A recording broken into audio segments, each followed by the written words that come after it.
단백질의 모든 것, 알아두면 좋은 상식. 안녕하세요, 여러분.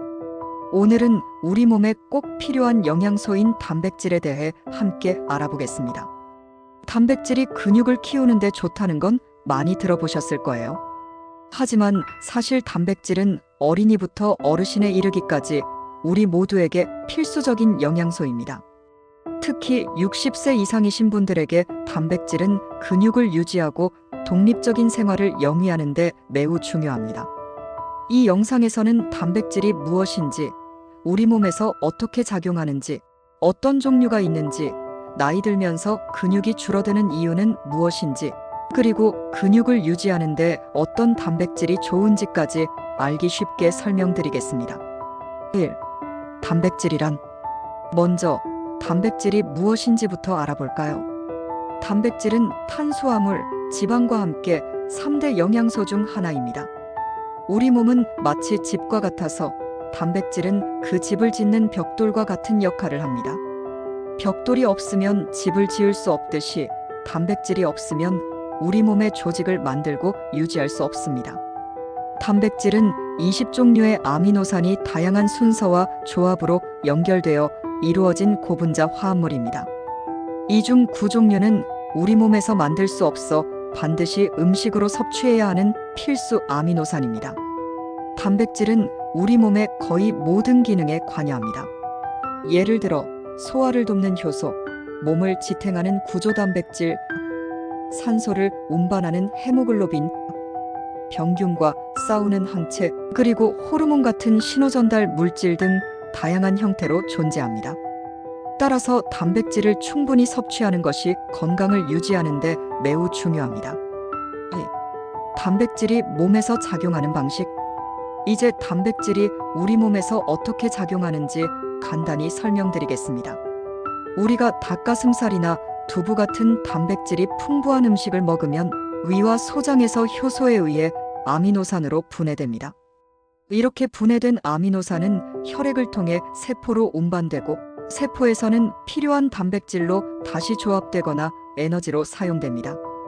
흥미로운 점은 우리 몸은 단백질을 계속 새로 만들고 오래된 것을 분해한다는 것입니다. 이 과정을 단백질 회전이라고 하는데 이는 몸이 제대로 기능하기 위해 꼭 필요한 과정입니다. 특히 근육에서는 운동 후 새로운 단백질이 만들어져 근육이 강해지는데 이를 근육 단백질 합성이라고 합니다. 이 과정에서 아미노산이 핵심 역할을 합니다. 3. 단백질의 종류. 단백질은 출처에 따라 동물성 단백질과 식물성 단백질로 나눌 수 있습니다.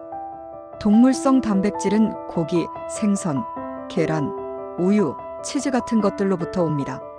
이들은 필수 아미노산 9가지를 모두 포함하고 있어 완전 단백질이라고 불립니다. 특히 유제품의 많은 유청 단백질은 근육 합성에 매우 효과적입니다. 식물성 단백질은 두부, 콩, 렌틸콩, 퀴노아, 아몬드, 호박씨 등에서 얻을 수 있습니다.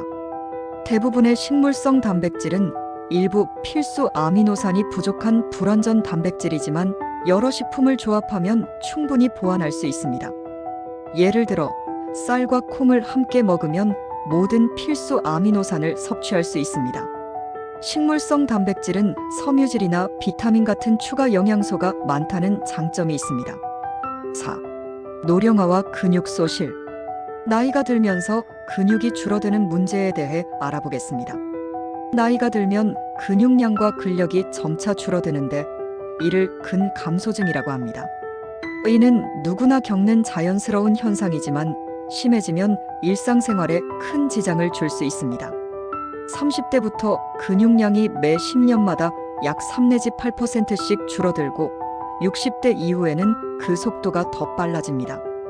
근육이 줄어들면 계단 오르기, 장바구니 들기, 의자에서 일어나기 같은 일상적인 활동이 힘들어질 수 있습니다. 또한 낙상의 위험이 높아져 골절 등의 부상을 입을 수 있습니다. 왜 근감소증이 생길까요? 몇 가지 이유가 있습니다. 나이가 들면 단백질을 합성하는 능력이 떨어지고 만성염증이 증가하여 근육 분해가 촉진됩니다. 또한 활동량이 줄어들면 근육이 유지되지 못하고 소실이 더 빨라집니다.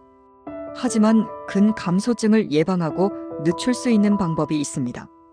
충분한 단백질 섭취. 체중 1kg당 1.2 내지 2.0g의 단백질을 섭취하는 것이 좋습니다. 예를 들어 체중이 60kg이시라면 하루에 72,120g의 단백질을 먹어야 합니다.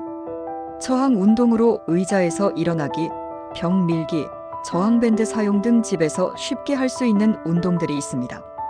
영양소 보충으로는 비타민 D와 오메가3 같은 영양소를 섭취하여 염증을 줄이고 근육 건강을 돕습니다. 특히 운동 후에는 빠르게 소화되고 흡수되는 유청단백질 25 내지 30g을 섭취하면 근육 유지에 큰 도움이 됩니다. 5. 단백질과 근육 유지. 나이가 들수록 근육을 유지하는 것이 중요합니다. 근력 운동과 충분한 단백질 섭취는 근육을 튼튼하게 유지하고 일상생활을 활기차게 보내는 데 도움이 됩니다. 근육은 운동으로 인해 미세한 손상을 입고 이 손상을 복구하면서 더 강해집니다. 이 과정에 단백질이 꼭 필요합니다. 특히 류신이라는 아미노산은 근육 합성을 촉진하는 중요한 역할을 합니다. 이는 유제품, 계란, 대두 등에 풍부하게 들어 있습니다. 근육 유지에 도움을 주기 위해 운동 후 30분 이내에 단백질 30g 정도를 섭취하는 것이 좋습니다. 예를 들어 유청단백질 쉐이크 한 잔이나 그릭 요거트 한 컵 또는 계란 3, 4개를 먹으면 됩니다. 6. 단백질에 대한 오해.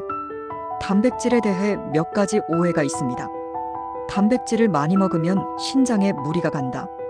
건강한 사람의 경우 적절한 단백질 섭취는 신장에 문제를 일으키지 않습니다. 다만 이미 신장 질환이 있는 분들은 의사와 상담하시는 것이 좋습니다. 나이가 들면 단백질이 덜 필요하다.